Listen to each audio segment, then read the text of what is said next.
This story is set at the same location and using some of the same characters as in my Little Mallow Cozy Mystery series. This short story is set at the same location and using some of the same characters as in my Little Mallow Cozy Mystery series. Judged to Perfection by Patsy Collins. Jerry, assisted by his visiting nephew Mike, was setting up the coconut shy for Little Mallow's Wits and Fate when one of his most formidable parishioners approached. She looked very distressed. "Vicar, you like cake," she stated. As Jerry most certainly did, he nodded to acknowledge the fact. "You're the perfect person to help the cake competition," she said.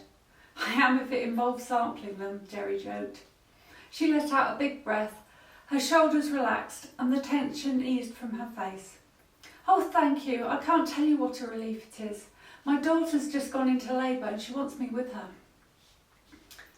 Of course, Jerry was pleased to have relieved the lady's anxiety, but it did leave him with a concern of his own.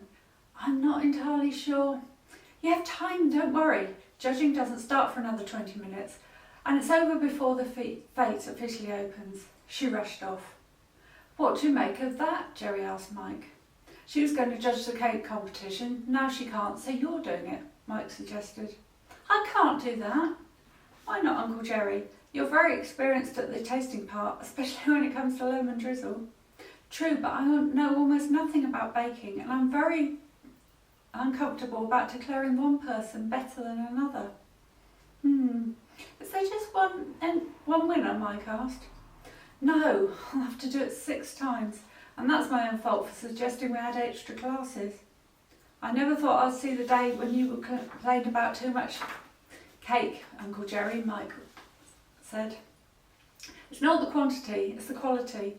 I've been fortunate enough to enjoy the efforts of most of the village bakers, and it's all been somewhere between pretty good and truly excellent. I'll be delighted to give any one of them the prize, except that means not giving it to any of the others," the vicar said.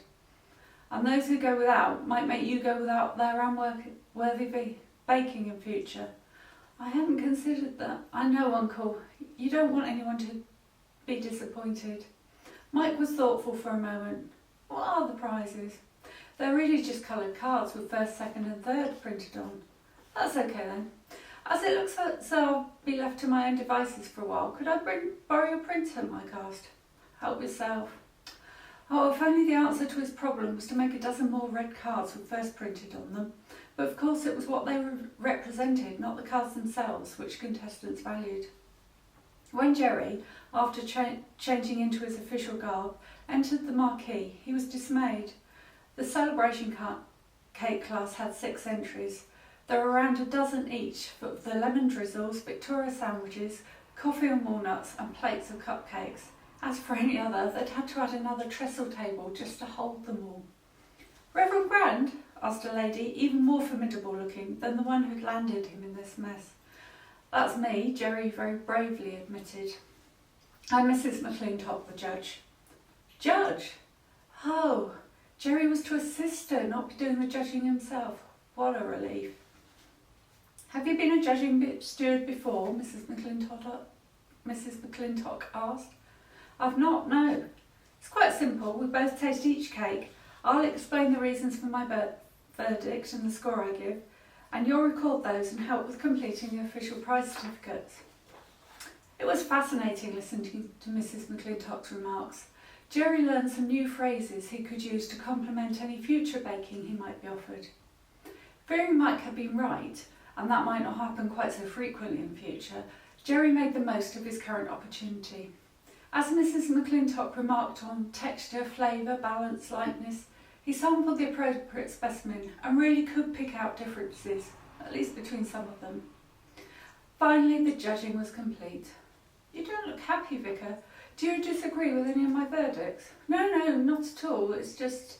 Jerry explained his reluctance to disappoint any entrants. "I do understand, but not everyone can win." "Excuse me, officials only during judging, please." Jerry turned to see who that last remark was directed at. It was Mike, who had a sheaf of coloured paper and a broad grin. "That's my nephew, and I think judging has been completed."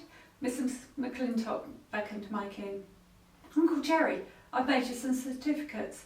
You just need to write in something appropriate.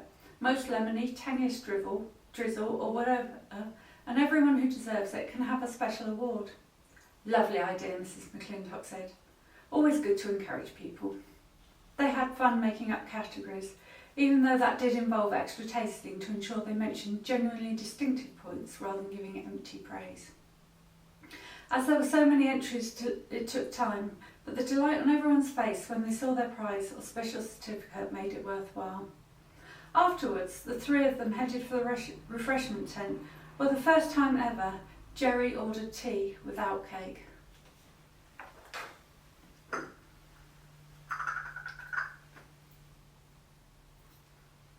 Cheers! That short story, along with others set in Little Mallow, is available as a free download if you'd like to sign up for my newsletter. The link is in the description below.